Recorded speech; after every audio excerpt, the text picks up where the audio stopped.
Jujur, sering banget kan kita dengar istilah kejujuran adalah kebijakan terbaik? Tapi gimana kalau jujur itu bukan cuma sekedar kebijakan, tapi sebuah pilihan fundamental yang menentukan nasib kita, baik di dunia ini maupun di akhirat nanti? Nah, hari ini kita bakal bedah kenapa kebajikan yang kelihatannya simple ini taruhannya luar biasa tinggi. Wasiat yang usianya udah berabad-abad ini langsung ngelempar kita ke sebuah dilema inti. Jujur, walaupun mungkin bikin kita rugi sekarang, atau bohong demi keuntungan sesaat. Nah, pilihan antara rugi sesaat di dunia dan selamat selamanya di akhirat, inilah yang jadi jantung pembahasan kita kali ini. Jadi ini tuh bukan cuma kata-kata mutiara biasa ya, ini benar-benar kerangka berpikir. Kita semua, setiap hari, berdiri di persimpangan yang sama, mau pilih untung di dunia atau selamat di akhirat. Pilihan yang kita ambil di persimpangan inilah yang nggak cuma ngebentuk karakter kita, tapi juga menentukan tujuan akhir kita. Prinsipnya sebetulnya simpel banget. Dalam kacamata Islam, kehilangan jabatan, gagal dapat proyek, atau bahkan kehilangan pujian di media sosial karena kita memilih jujur, itu semua beban yang enteng, jauh lebih enteng dibandingin ganjaran abadi yang dijanjikan. Semuanya kembali ke soal perspektif, rugi jangka pendek, lawan untung selamanya. Oke, dari nasihat, sekarang kita naik level. Kita bicara soal perintah. Apa artinya kalau kejujuran itu bukan lagi cuma sekedar anjuran moral yang bagus, tapi jadi salah satu pilar keimanan yang diperintahkan langsung oleh Tuhan? Yuk kita lihat. Coba deh, perhatiin baik-baik perintahnya. Kita nggak cuma disuruh buat jadi orang jujur, tapi juga disuruh buat bareng-bareng sama orang-orang yang jujur.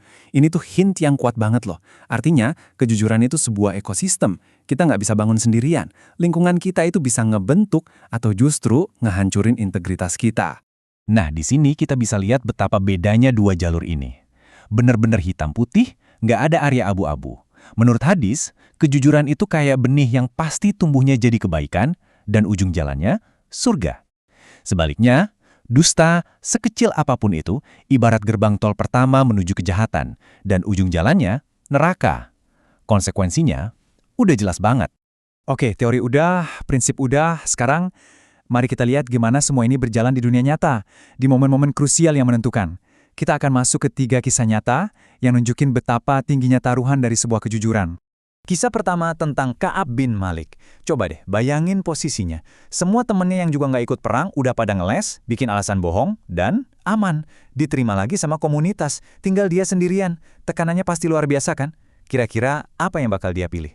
Dengerin deh getaran di dalam kata-katanya. Dia tuh nggak takut sama penilaian manusia di depannya.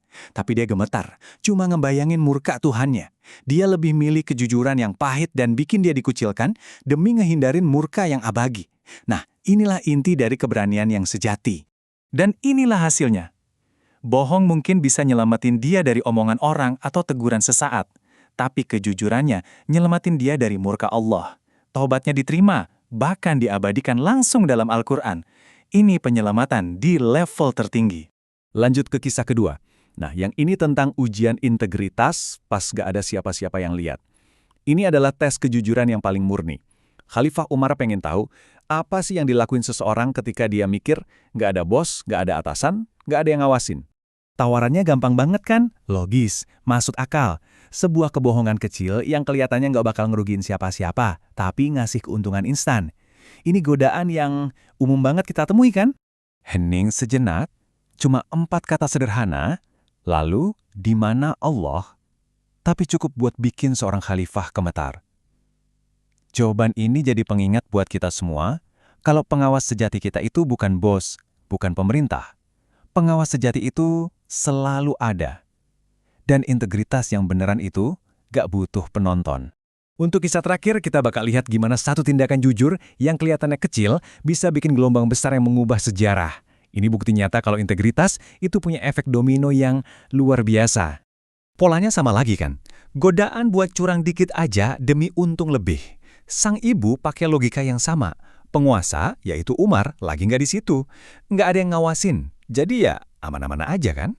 Jawaban yang kekuatannya sama persis kayak si penggembala tadi. Sebuah keyakinan yang sederhana, tapi nggak tergoyahkan. Kalau ada pengawasan yang jauh lebih tinggi dari sekedar pengawasan manusia. Tapi, ceritanya nggak berhenti ke situ. Dan disinilah keajaibannya terjadi. Khalifah Umar, yang kebetulan dengar percakapan itu, Kagum luar biasa.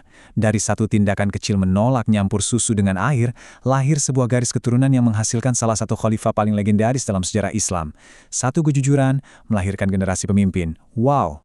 Oke, dari semua prinsip dan kisah-kisah luar biasa tadi, apa nih bottom line-nya buat kita? Poin-poin kunci apa yang bisa kita pegang erat-erat dalam hidup kita sehari-hari?